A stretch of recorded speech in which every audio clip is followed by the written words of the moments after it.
Hi, I'm Katie, and I've had emetophobia for about 10 years. I just gradually stopped going out with my friends.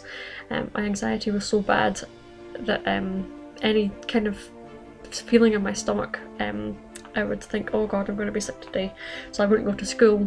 So I missed quite a lot of school on that last year.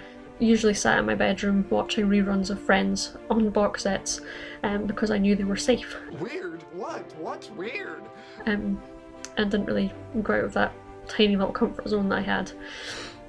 I was also having panic attacks 3, 4, 5 times a week sometimes, which would include getting up in the middle of the night, waking up, panicking, thinking I felt sick, sweating, heart palpitations, and shaking, physically shaking with fear because I thought I might be sick.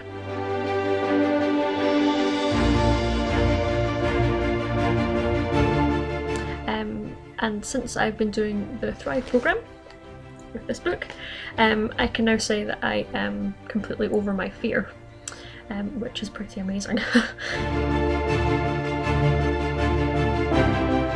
My name's Katie, and today I am doing my first ever abseil. I've set myself this challenge as it's something I would never have done before Thrive. Doing Thrive opened up so many doors for me, and this is something that I'm really excited about.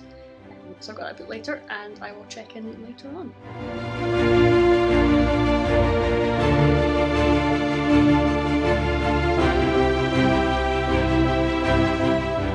Okay, so that's me just on the wall climb, which I never thought I was going to do.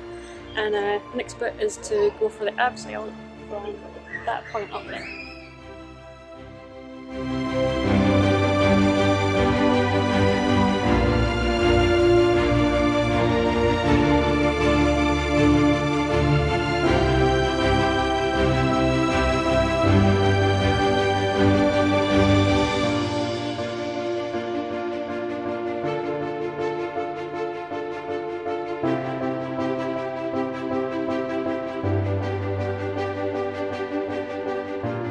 Leaving the climbing centre now. I did the climbing and the abseil. I did the abseil 3 times from 2 different points, which was really good. There's no way before Thrive that I would have even considered booking that or doing it at all. So I feel really, really proud of myself and really pleased that I did it. There was butterflies beforehand, and when I saw the point, it was quite scary thinking how high up it was. It looked much higher. But I just got on with it and used all my visualization techniques beforehand, didn't look down and just really enjoyed it.